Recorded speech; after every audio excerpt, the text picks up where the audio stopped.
Sudheer history తెలుసా? తెలుసు మామ. తెలిసిన కూడా చెప్పురా.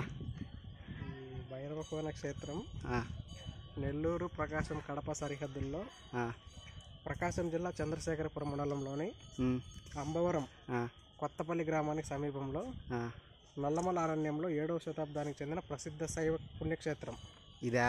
అవును. నీకు చాలా తెలుసు కదరా. ఏదో నేను కూడా అట్లా గూగుల్లో చూసాను అనమాట. ఇక్కడ ఒకే కొండలో మలిచిన బ్రహ్మసూత్రం కలిగి 8 శివాలయాలు ఉన్నాయి.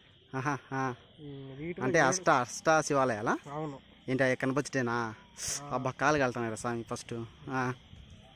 వీటిలో 7 దేవాలయాలు తూర్పు ముఖంగా ఉంటే ఒకటి మాత్రం ఉత్తర ముఖంగా చెక్కబడ్డాయి. వీటన్నింటిలోనూ గర్భాలయాలు, వరండాలు, స్తంభాలు అన్నీ ఒకే కొండరాయితోనే మలచడం విశేషం. శివలింగాలను మాత్రమే గ్రానైట్ శిలలను చెక్కి ప్రతిష్ఠించారు. ఇటు పోదమ్మా, ఉదయం నడుచుకుంటా ఏదేడా అది ఆంచి దిగుతా. కొండల్ని తొలిచి ఆలయాలుగా చెక్కడం అన్నది భారతదేశంలో ప్రాచీన కాలం నుంచి ఉన్నదే. ఆంధ్రదేశంలోని గుంటుపల్లి, ఉండవల్లి, మొగలరాజపురం, బొజ్జన్నకొండ, శ్రీపర్వతం, లింగాలమెట్ట గుహలన్నీ ఈ కోవకి చెందినవే. ఓకే. అయితే భైరవకోన గుహలకు పౌరాణిక చారిత్రక ప్రాశస్త్యం ఉంది. ఆ ప్రాశస్త్యం ఏంటంటే వీటికి ఆ పేరు ఎలా వచ్చిందంటే ఈ గుహాలయాల్లో నెలకొన్న ప్రధాన దైవం బర్గులేశ్వరుడా? ఓకే. ఈ ప్రాంతానికి క్షేత్రపాలకుడు భైరవుడా? కాలభైరవుడు. ఆయన పేరు మీద దీన్ని భైరవ క్షేత్రంగా పిలుస్తున్నారు. అయితే ఒకప్పుడు ఈ ప్రాంతాన్ని కాలభైరవుడు అనే చక్రవర్తి పరిపాలించాడని, అందుకే ఇది భైరవకోన అయిందని అంటారు. అందుకు సాక్ష్యంగా ఈ ప్రాంతం చుట్టూతా కోటలు, ఆనవాళ్ళు అనేకం కనిపిస్తుంటాయి.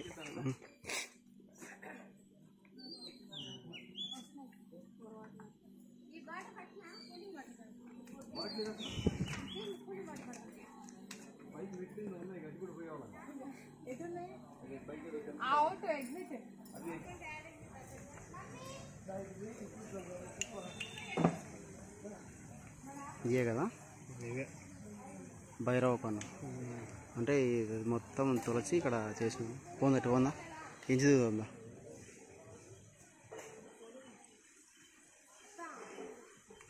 భైరవకోన కాలభైరవ అనే రాజు పరిపాలించినంట.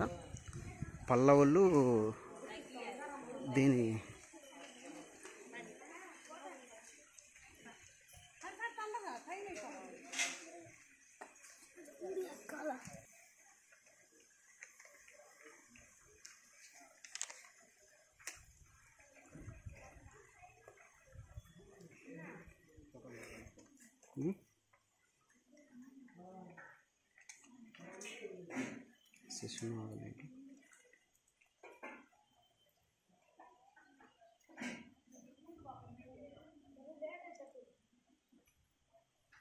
పెట్టారా?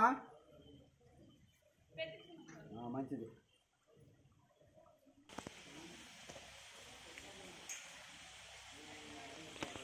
రుద్రలింగం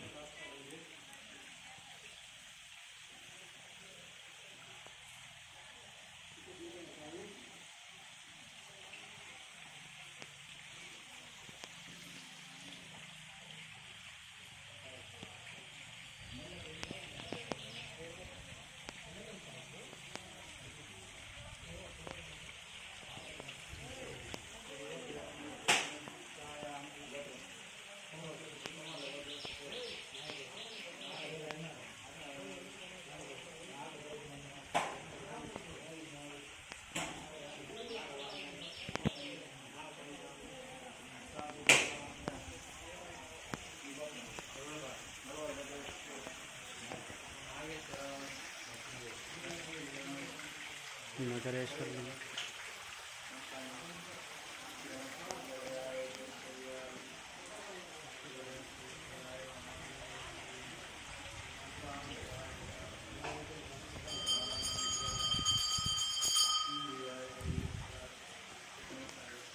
తమిళ్ లిపి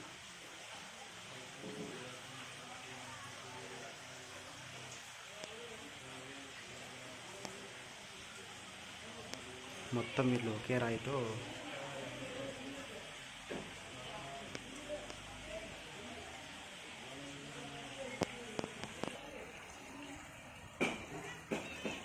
శ్రీశైలం మల్లికార్జున టెంపుల్ అన్నమాట.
వినాయకుడు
Come on.